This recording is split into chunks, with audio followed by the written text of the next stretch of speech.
It's the two megastars summer mashup. The awesome iPhone on the Rockstar Metro PCS network. Get the iPhone you've always wanted for $0 so you can jam without limits. It's a hit. Get an iPhone SE on us when you switch. Metro PCS. Coverage not available in some areas, plus sales tax and $10 activation fee. Requires port of number not currently active on T-Mobile network or on Metro PCS in past 90 days to an unlimited LTE plan. See store for details and terms and conditions.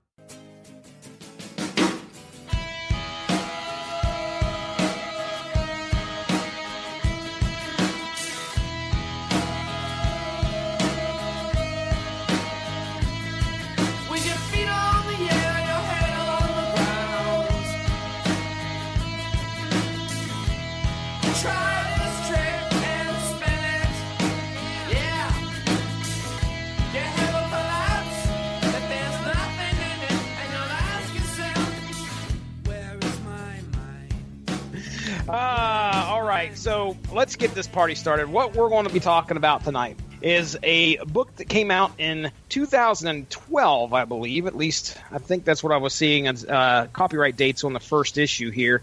2012, we're heading back to the Marvel Universe, and we're talking Legion. All right, now that's not the name of the comic. The name of the comic is actually X-Men Legacy, but we're specifically talking about Legion because right now, and I assume that for the rest of the series, he is the main character in this book. So to tell us why, you've already heard Ronnie Adams' voice. Go ahead and tell our listeners hi again, Ronnie Adams. Hello. All right, that's Ronnie Adams. And then we have Mark Radulich, the patriarch of the Radulich and Broadcasting Network, and he's ready to tell us why in the hell we're talking about Legion. A few months back, Fox aired the second season of the TV show adaptation of the comic Legion, and we're finally getting around to it this week. Jesse Starcher and I are going to do a TV party tonight for Legion Season 2, so we thought we would look at some of the comics starring the aforementioned Legion character. So, Mark, have you ever read any of the Age of Apocalypse? And don't start singing again. No, sir, I have not. I saw the movie. Okay. Do you know what precipitated it? Did you by chance listen to the episode that me, Gavin, and Josh did? I didn't care about your show till I was on it. Ah, well, that it makes me feel all warm and fuzzy. No, what happened is, you see, David, or Legion, is Charles Xavier's son. Right. And in the mid-'90s, Legion killed his father on accident and intended to actually kill Magneto. This set off a chain of events because he went back in time to do it. And it created the Age of Apocalypse. There go all the X books went off the stands and in its place for I think close to four months, maybe I think it was about 4 months. In its place were these Age of Apocalypse titles. So that's where I first learned about Legion. Ronnie, you know much about Legion?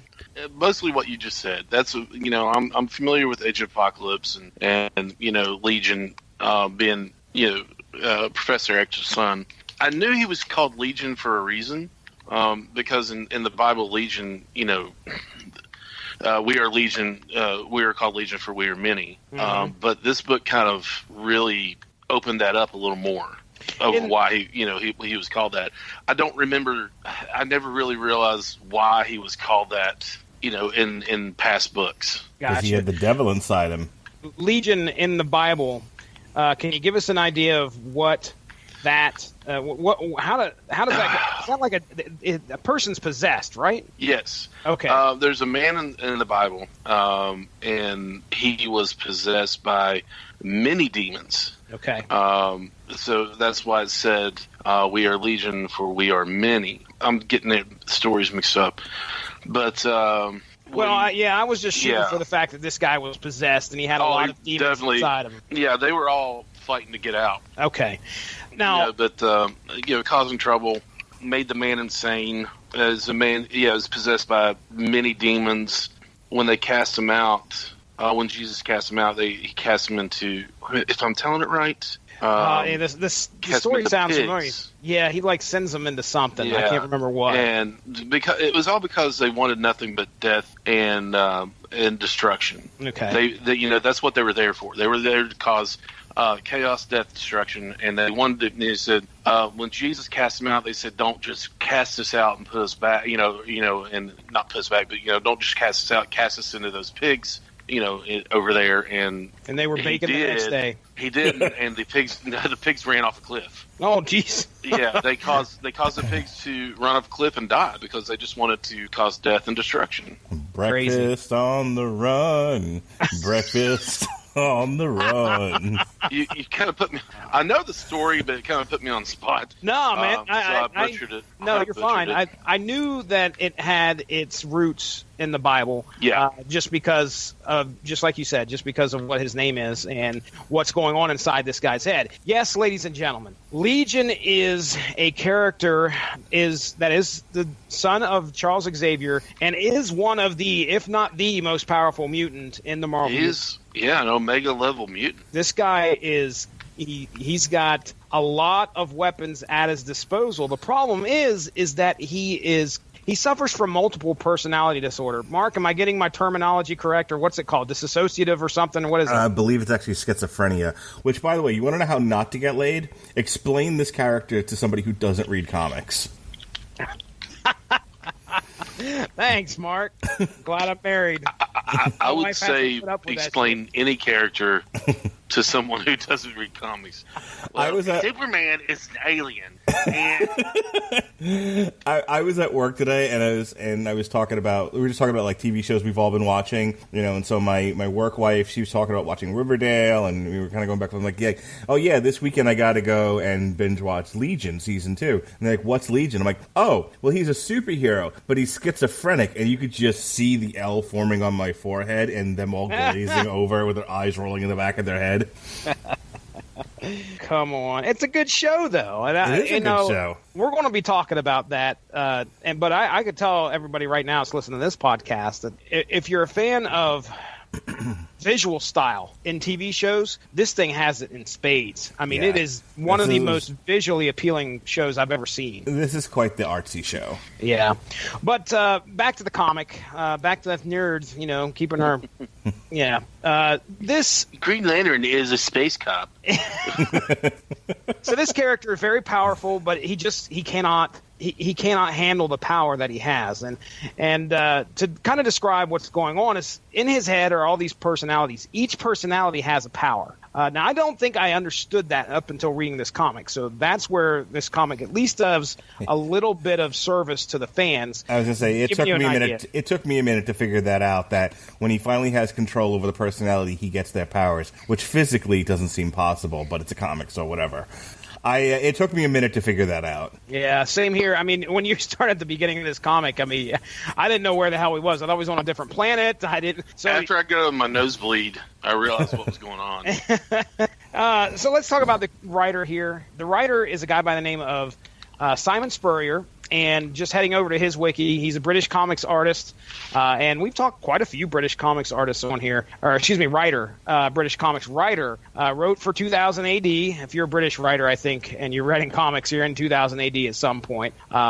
He also has some of these titles: Lobster Random Beck and Call, The Simping Detective, and Harry Kipling. None of which I've ever heard. I've heard the name Harry Kipling. I've heard of Rudyard. I've never read anything. I've heard Rudyard Kipling. Well, maybe that's it.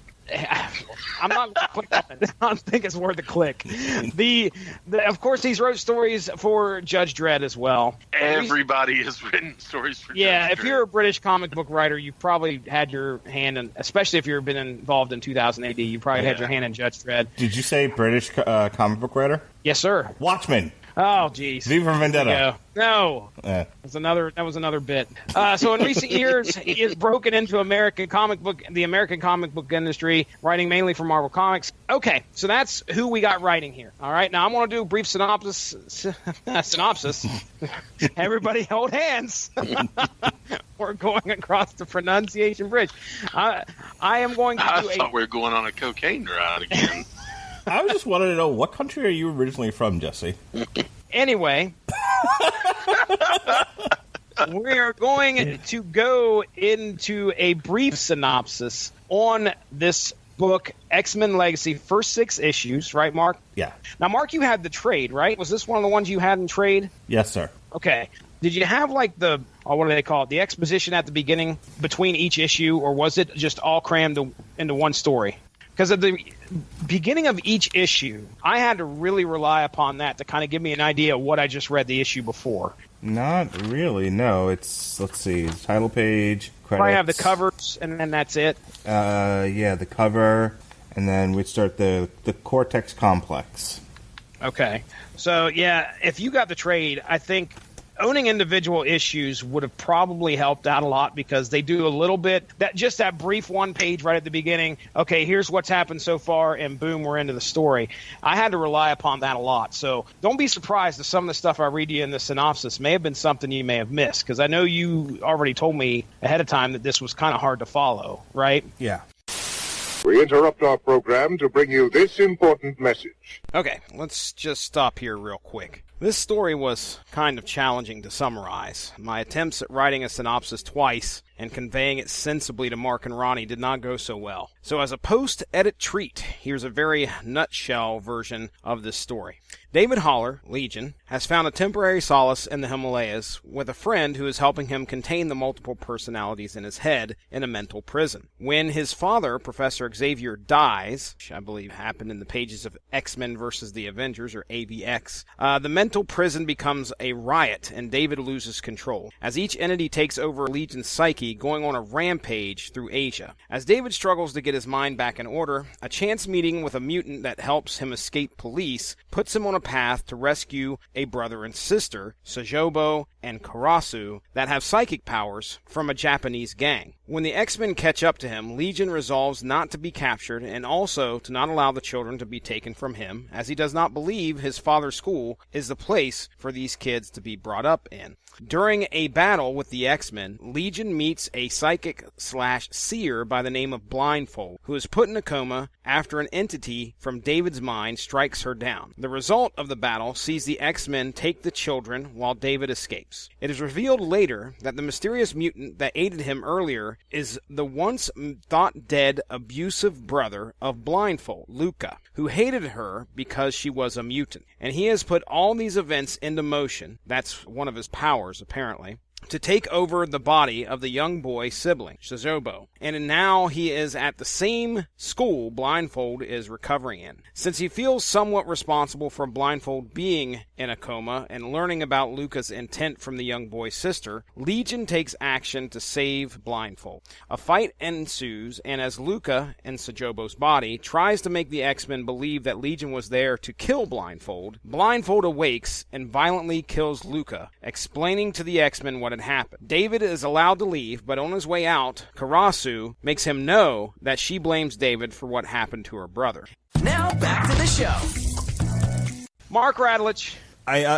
Here's the thing. I couldn't tell half the time what was real and what was imagined, what was in his head, which is the problem I have with the show as well. I remember the producers of the show saying, we're purposely not telling a linear story. Terrific. You know, like, I'm willing to stay with it, but, and then this goes to the comic too, but I have a hard time deriving any kind of story out of this. Yeah. You know, I get that you're not trying to tell a linear story, that it's very artistic, and, you know, and when you have an unreliable narrator, that, you know, that presents its own element, its own elements of issues with what's going on. On the other hand, if I were to tell you the story of Green Eggs and Ham, but tell it to you out of order and sometimes in a different language and sometimes invoking images of pornography, you're not getting the story of Green Eggs and Ham. You're getting something entirely different. I would say not. You know, comparing this to the show, this is a lot more linear, I feel, than the show is. The comic anyway. I would help you with that. I would agree with that. Okay, the problem is that I went into this thinking just like you did. Is he imagining this? But this is 2012, and I think that the show may be affecting my interpretation of the book just a little too much. As soon as I figured out where reality was and what's in David's head is, I was doing a little bit better. What was your favorite part of this series, these first 6 issues? Oh, God. The end. I really struggled with this. I really struggled, like, following any kind of story in this. You know, I think what I think what I got out of this... Let me say this. There's another character that's dealing with schizophrenia in the Marvel Universe, but they do a much better job of at least being able to construct a story around the illness, and that's Moon Knight. Mm-hmm. I read the first two from the Marvel Now series. I have the first two trades, and you do get a sense that he's struggling with reality. He's struggling with his perception of reality versus, the illness in his mind. But you can still kind of follow what's happening in the book. That's where I think this book falls down for me, is that you get the same sense of struggle from David, but what you don't really get is a good story that deals with him and his illness. Do you understand what I'm saying? Like, they try to tell a traditional, action adventure story with an unreliable narrator who can't figure out who he is from one panel to the next, which made it a very hard read for me. More than that, after a while, I just wasn't interested anymore. I wasn't really sure what I was supposed to get from this story. I just kind of got to the end of it so that I would have said, so I could say I could have read it, but this is going to be, we've definitely picked a lot of books this year where I wish I had more time to read more comics. I would have stayed with the series. I would have continued reading past whatever volume we did on the show. This is one where this is going to go up on my shelf and I'm never going to look at it again.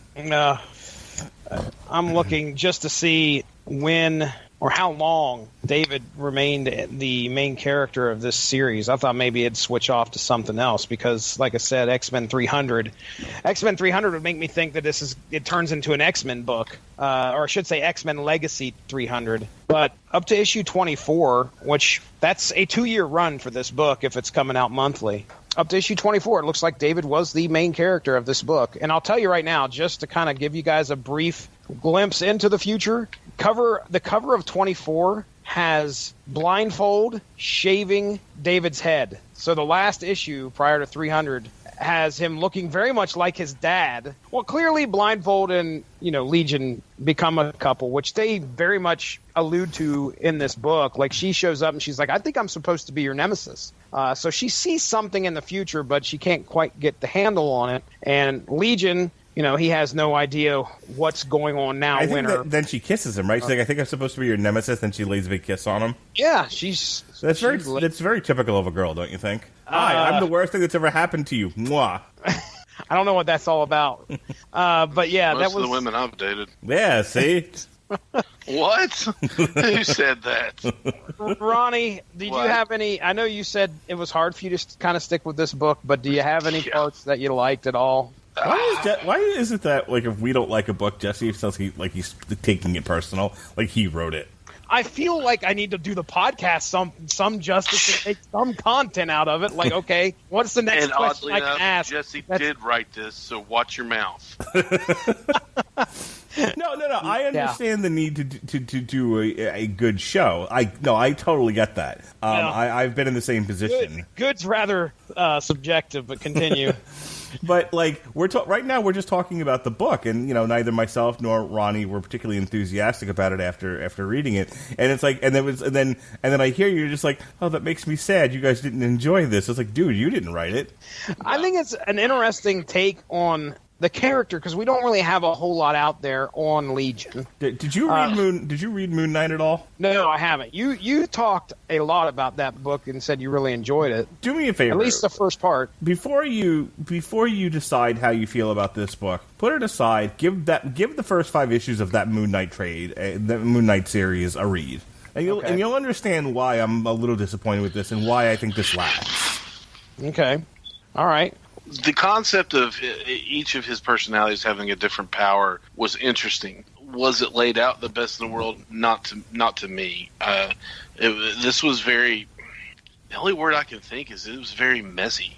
Yeah. But I did like the fact that he had to, I guess, for lack of a better term, absorb that personality to access that power. Like, he kept carrying around that thing with the elephant snouts to have telepathy. Yeah. So I thought that was pretty interesting.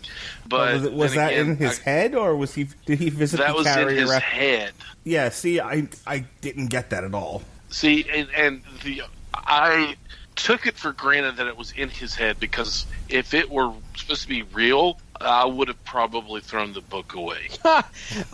No, I think what he's doing there, it's a representation of battling your demons, and he's showing you what's going on in David's head. All while this is all happening at the same time. He's got to try and figure out how to these entities down that are in his head, or they'll take over, and that's why Legion is a pretty interesting character, because the David that we get here, he's a good guy. He's trying to be a good guy. The only problem is that there are all these things in his head that take over and make him the villain that the X-Men believe that he is. Now, if you go to the Ultimate comic books, the Ultimate X-Men, David was nothing like that. David was evil.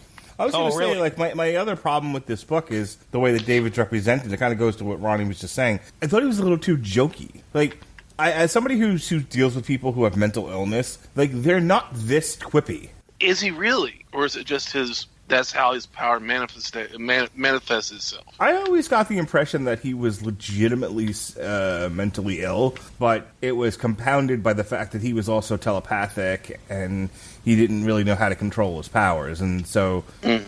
But according to this representation here, he's not telepathic. Like, he gets those from the things in his head, and that is what... I mean, again, we may be looking at that and having the show affect our interpretation of this book, because the show, he's clearly, he's got to try and shut these voices out. Well...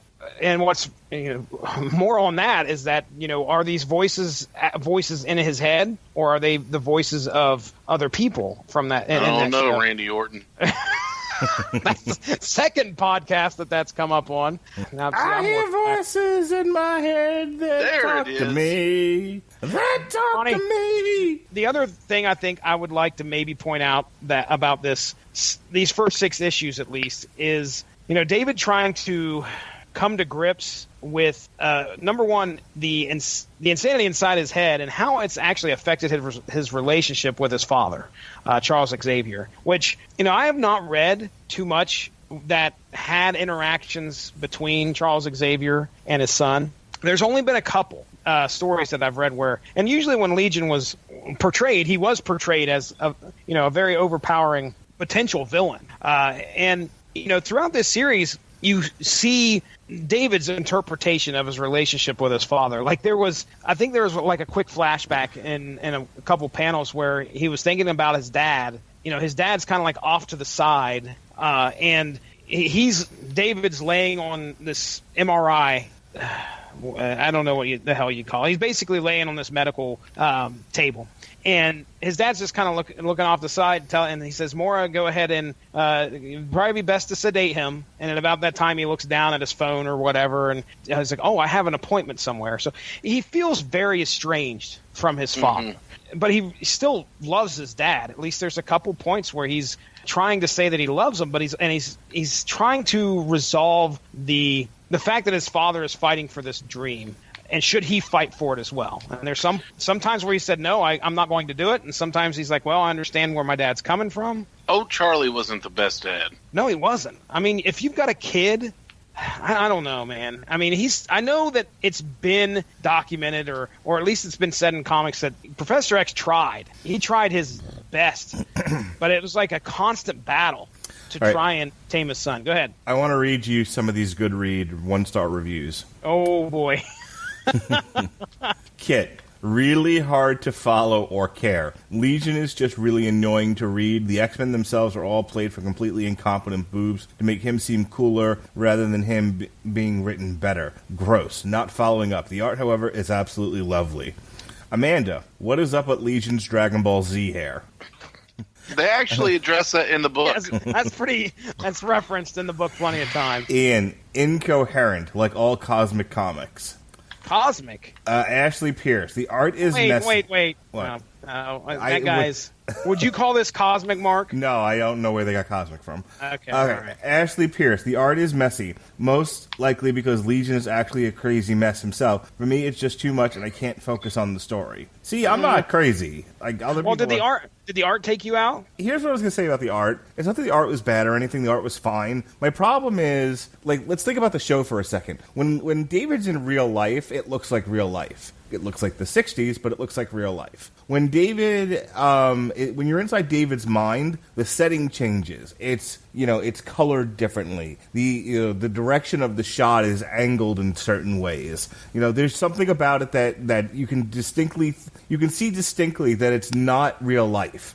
That doesn't happen in the comic. That's why I got confused, like, when he was running around with the octopus. It was like, well, the setting at all didn't change. I have no idea if this is in his head or not. Oh, so you were thinking like this was happening possibly before or after, but you didn't realize that this was happening all at the same time, and one was in his head and one was actual reality. Right. Okay. Right. All right. Damn. Yeah. That would be a tough read, then. Okay. So Sam Quixote writes, I hated this book. This is the worst Marvel Now title I've read so far, and the relaunch had its share of stinkers. It's not so much Legion I dislike, but Simon Spurrier's writing.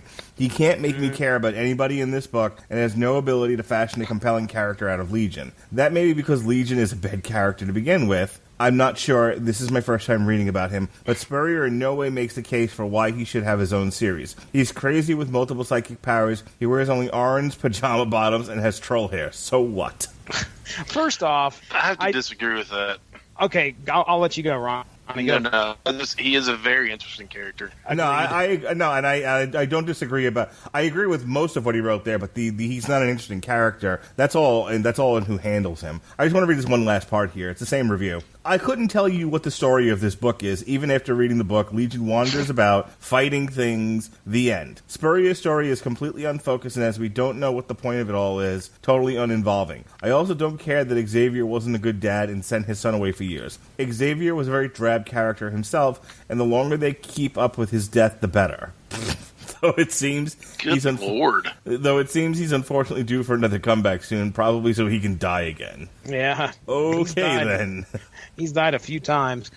Mark, I mean, one of the big things that I kind of left out of the synopsis, because as if you couldn't tell, I was struggling. But the very big reveal at the end of the 6th issue is that this demon that was running around in his head was Charles Xavier himself. At least that's what we're led to believe. Did you believe that this was Charles Xavier when you read it there, Mark? I didn't realize that there was a demon that was Charles Xavier. There's this little imp that has like maybe 2 or 3 spots in the book. His biggest one being when Blindfold was in there trying to talk to Legion, and then all of a sudden this thing comes out and strikes her and puts her in a coma. After she gets struck, she falls down. She's in a coma after that. You remember her getting hit? Okay. All right, I want to read another one. I found Simon Spurrier's David Haller a bit fickle and peckish, and never really got into him. I know it's supposed to be a change in perspective, but this David Haller is no way near as brilliant or devious as Mike Carey's David Haller in Lost Legions. For me, the volume's only saving grace was Blindfold. Way too step for her, knifing Luca like that. Bravo. Yeah, she did, like, just out of nowhere, just cut this dude in half. I wasn't expecting that. Mm-hmm. Lost Legions. What is that? Probably the story we should have read. Yeah. No, I think that Legion's an interesting character. I think he's a great character. I don't think he was used very well in the story, and I agree with a lot of the criticisms that I just read off of Goodreads, that like the story was kind of all over the place and just hard to follow, and I thought it was sort of a wasted opportunity for such a compelling character. Okay. All right, Ronnie Adams, are you itching to go get issues 7 through 10 or 11, 12? No. All right. Well, that's going to close up our muddled through discussion of X-Men Legacy 1 through 6. Will we be back? If there's a season 3, we're going to talk about David in some shape, but I don't think it'll be... We're going to read something else. Yeah. I would love to read Legion Quest, which I think... I don't think I covered that fully on the previous Age of Apocalypse show. So that would be a fun one, Mark. Read the Ultimate line where he's a villain. I'm down. I'm down with it. We'll figure something out, because I'm sure Legion will be back for, season 3, right? Hasn't been renewed yet, but I'm sure it will. Okay. All right, let's get out of here. This has been a travesty. let's do some plugs. I feel bad now. Like I picked this book, and and just like I tried to make a show out of this. Mark. Well, it's again, I feel bad for Jesse. It's like I'm trying to make a show out of this, and you guys are just shitting on everything. It's like, well, The problem I didn't like it. Here's the thing. Our podcast is getting books, whether we know they're going to be good or not, reading them and doing our best to kind of tell you if they're any good. As you can tell by tonight, this wasn't the greatest story. All right, let's get out of here. Ronnie Adams, let's hear some plugs, bro. I do have a show. I promise I do. And it is called the Scream Boy Podcast. Mark, we did a show recently right here on the network. What did we do? We did the firing of James Gunn by Disney, or the day Laughter died. The day Laughter died. So we did a show that's exclusive right here on the network. Like Mark said, it was called The Day Laughter Died. It was about the firing of one Sir James Gunn. About he tweeted some stupid stuff back in the day and got fired for it. So we talk about whether he should stay fired, but rumor has it that he's not staying fired. But anyway, we also have a couple other exclusives that are here on the network. We also have a bunch of older shows that are on iTunes, Stitcher, TuneIn, and what's the one that we just recently submitted to? Spotify, bro. Spotify. Gosh, it's been a long day, and I apologize. So it's been 1 week since you looked at me. It's been 12 songs since we started this podcast. Yeah, very true. So we're on Spotify as well. So go and give us a like, a subscribe. We're on all sorts, all of the social medias, Facebook, Instagram. The what? Instagram. What was that? That was my impersonation of you on the podcast that just aired today. Oh, yeah, that's right. I did do that. And Twitter. So, just look up Screaming Boy Podcast on Facebook and Instagram, and then look up Screaming Boy PR on Twitter. Give us a subscribe, a like, follow us, whatever is, float your boat on that. And we have plans on, having the show back up and running very, very, very soon. I know I keep saying that, but this is a reality now.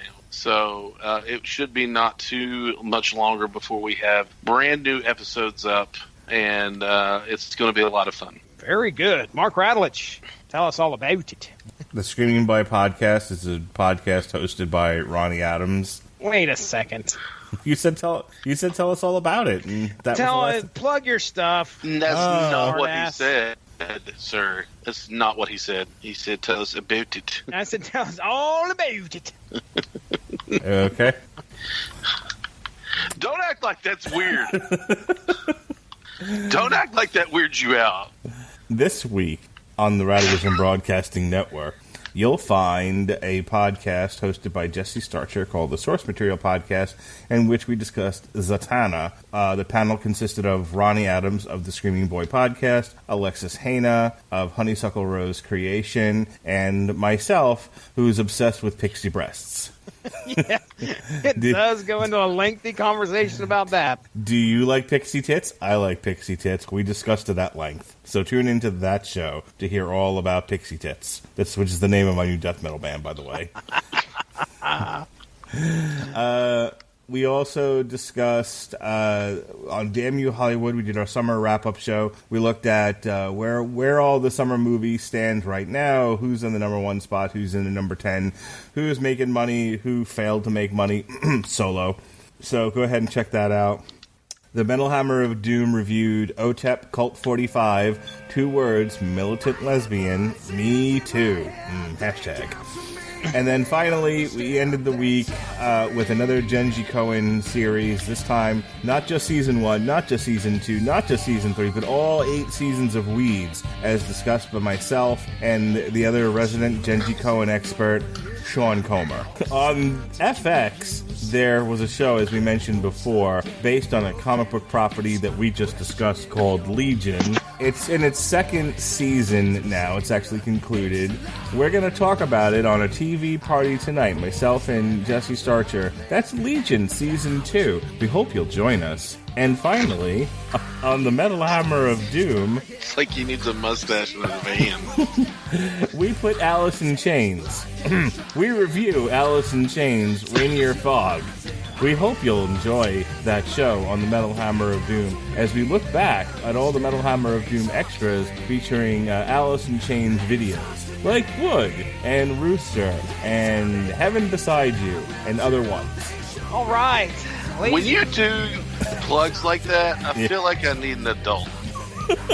Scary. Coming up in the month of September. Oh, dear God. I'm done. I'm starting to feel unclean. That brings this episode of Source Material to a close. Thank you all for joining us. Make sure to give that Rattlich in Broadcasting Facebook page a like to stay up on top of all the great podcasts we have to offer. We are at home on Spreaker, but you can also find us on iTunes, Stitcher, TuneIn Radio, and recently we have hit the air on Spotify. Find your favorite podcast platform and type in RADULICH to subscribe for some great content. If you enjoyed this show, please feel free to share and spread the word. And as always, we appreciate any feedback and look forward to entertaining you again soon.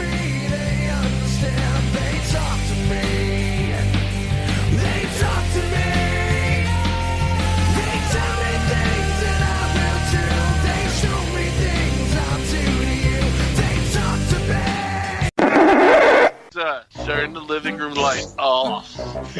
I like that. Turn the living room light. Do you sound like Luke? I am your father. No, I don't. And thank you for being concerned for my well-being. Tell us about how you're going to be turning to the dark side again there, Ronnie. You're both dicks. Or David Holler. Dawning of the age of apocalypse.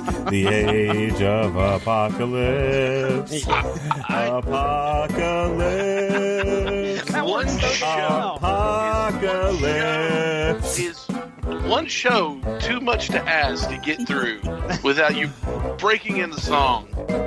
And the Zatanna Save show. your breath. Save your breath. I'm editing all this out. David Holler. Holla! His character. You hear me? All right, you know what? I'm an asshole. Tell me to shut up, Jesse. Tell me to shut the fuck up. I don't feel good, guys. Can we hurry through it? Shtick. I'm just wild about Harry, and he's just wild about me. Oh, I'm just sorry. Tell me to shut up, Jesse. Take control. David Holler. If you hear me. Well, I can tell I won't be saying his. I will not be saying his last name for the rest of the podcast. The devil inside. The devil inside. What did you just tell Mark? Every single one of us. What did you just tell Mark? And blindfolds in the back, shaving his head off. Not shaving his head off. I'm gonna say that would be much more interesting than what we got.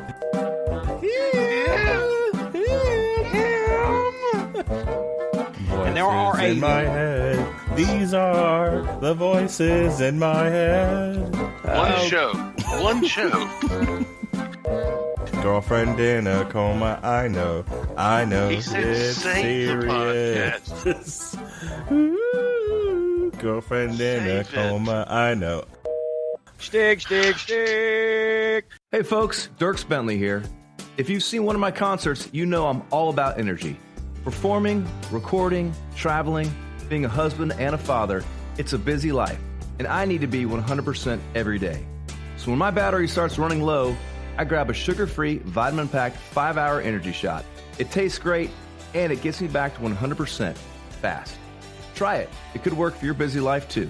For more information, visit 5hourenergy.com.